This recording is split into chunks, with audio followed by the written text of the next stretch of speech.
The Jergens Journal featuring Walter Winchell. Mr. Winchell, whose famous column appears in the New York Daily Mirror and other newspapers with more than 25 million readers, is brought to you by Jergens, the lotion for soft, smooth, romantic hands. And they said, wouldn't you like this jar of new Dryad deodorant free? A jar of Dryad deodorant free? Did they mean it? Indeed, we do mean it. A regular 25-cent jar of new Dryad deodorant is offered to you free now when you buy a 50-cent bottle of your favorite Jergens lotion. Pay the usual 39 cents plus tax for Jergens lotion. Accept the jar of new Dryad deodorant as a gift. A lovely gift. New Dryad is the cream deodorant doctors, leading skin specialists approve.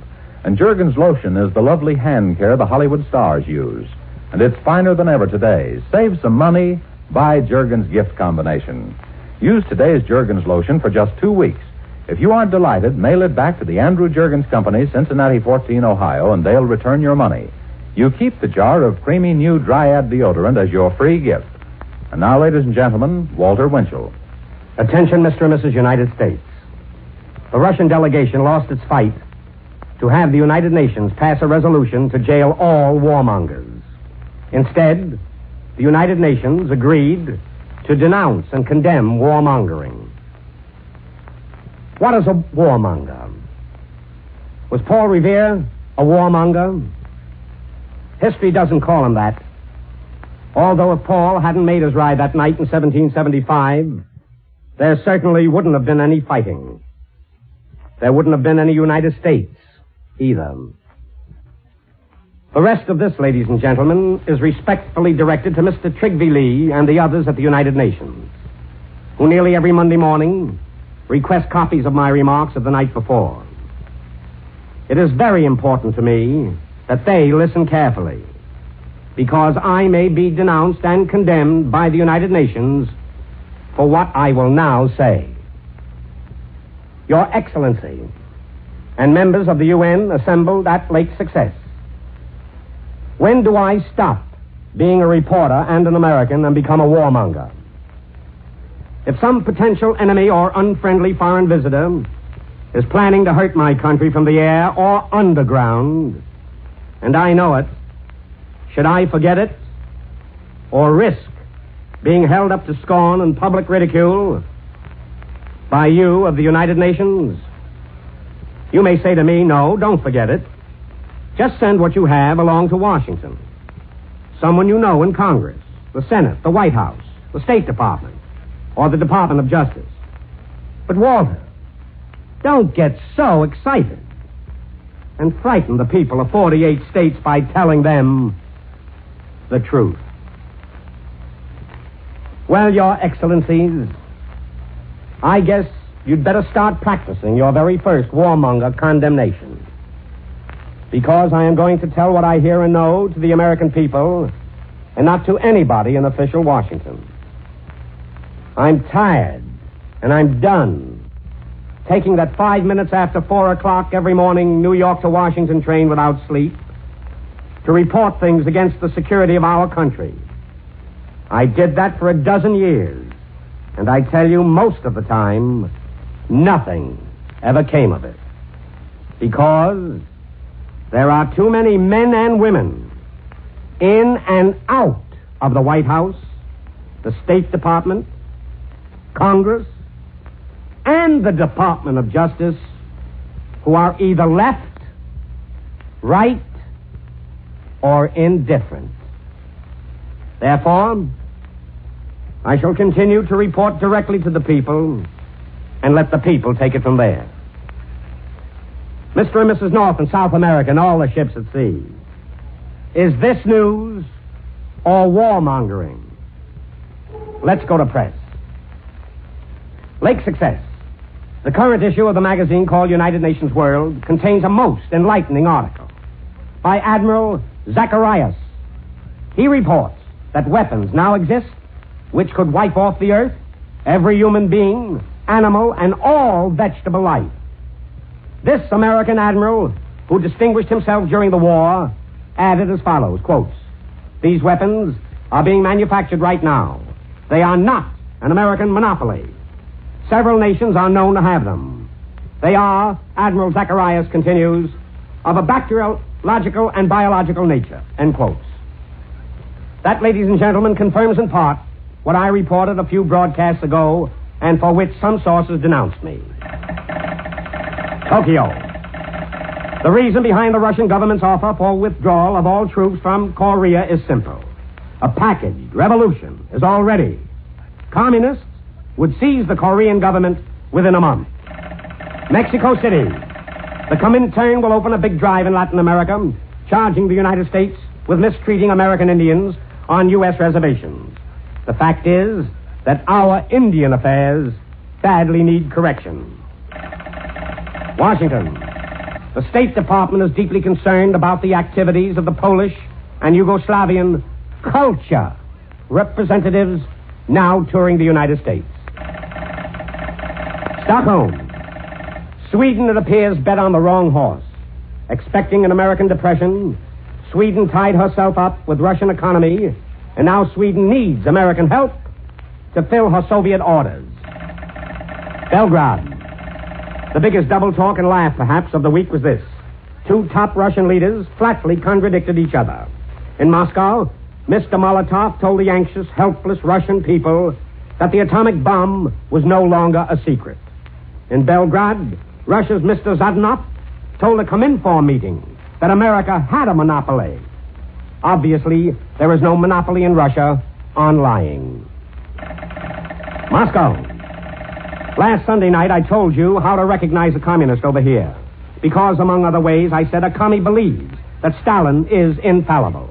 The other day, according to the dispatches in all the newspapers, 26 million Russian youths not only thanked Stalin for their lives and education, but they said the son should be called Joseph Stalin, quote, because Stalin is the son of the earth.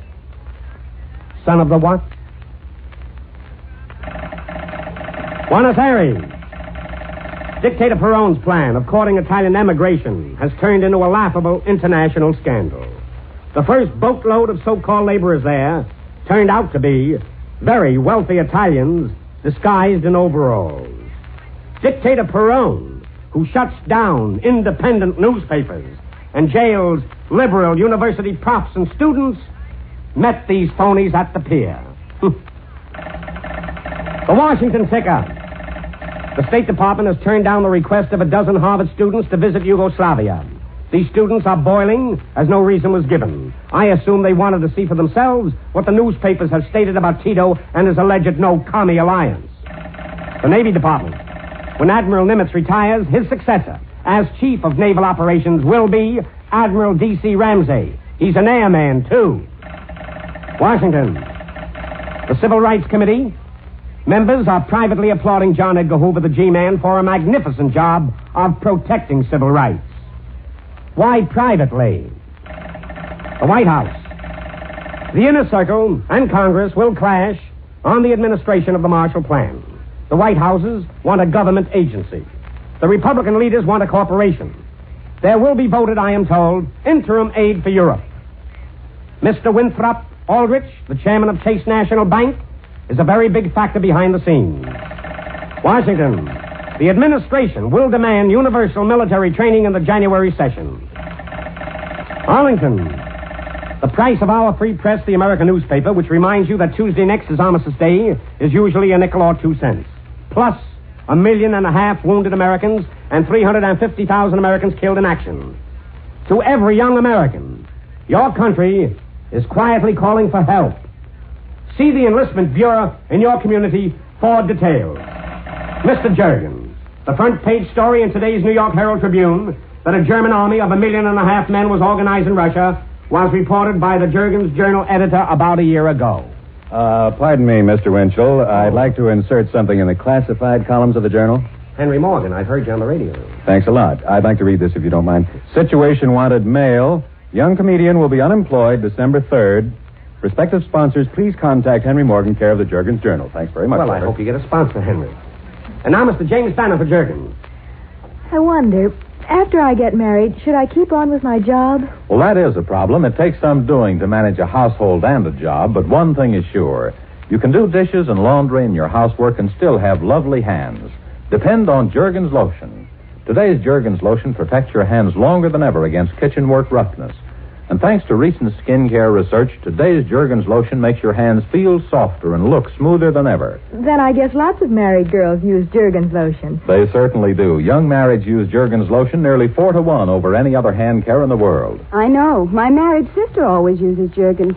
She keeps an extra bottle in her kitchen. That's a smart idea. Saves time and reminds you to use your Jergens lotion regularly. That's the secret of nice soft hands, regular use of today's Jergens lotion. Still 10 cents to $1 plus tax. Don't disillusion that young husband of yours. Have the dearest, softest hands like other smart young marrieds. Always use Jergens lotion. Now, ladies and gentlemen, Walter Winchell. Ladies and gentlemen, husbands, wives, sweethearts, and boys and girls. Here's your chance to get your mother, wife, or yourself a $10,000 mink coat, brand new. The $10,000 mink coat is a gift to the Damon Runyon Memorial Fund by the Associated Fur Manufacturers Incorporated. Just send $1 to help the Runyon Committee fight cancer and submit an original definition of a communist in 20 words or less. The Runyon Fund Committee is the final judge of the best and original definition of a communist in this contest of skill. The contest closes Saturday midnight, December the 13th, 1947.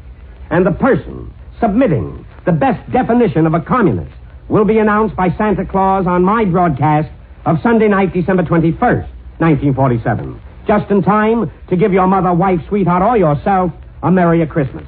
Now listen carefully, please, to the address. Runyon Cancer Fund, Care Postmaster, New York City. Please, don't disqualify yourself and don't send it to me or any radio station or newspaper, because that will disqualify your entry. Send $1 to help fight cancer and your definition of a communist only to the Runyon Cancer Fund, Postmaster, New York City. To the Los Angeles Herald Express, Jack Briskin, the head of the Revere Camera Company of Chicago, sent me $25,000 yesterday for the Runyon Cancer Fund. He is Betty Hutton's father-in-law. Thank you very much, Mr. Briskin. Attention, Oregon, West Coast shipping. Astoria, Oregon. 2 more Japanese mines have washed ashore on Oregon beaches. The commandant of the 13th Naval District warns all coast shipping to be on the alert while in Pacific Northwest coastal waters. And that, ladies and gentlemen, winds up another Jergens Journal.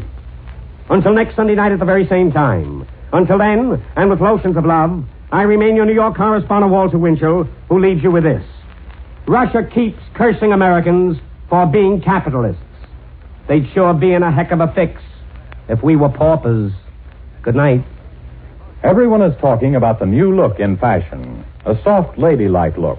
And Jergens meets this fashion trend with a new, frankly feminine makeup color, pink frosting in Matchmates. Do try pink frosting powder. You'll be amazed at how a soft undertone of pink brings instant enchantment to your complexion. And try pink frosting lipstick across your lips. It's the new bright light shade for the new look. It's a wonderful makeup shade for the colors in fashion this fall and winter. You'll find pink frosting powder and lipstick together in the large Matchmates box at $1. Or try pink frosting powder in the 10-cent and 25-cent sizes. Yes, have the romantic new look with pink frosting. Next week, another edition of the Jergens Journal with Walter Winchell.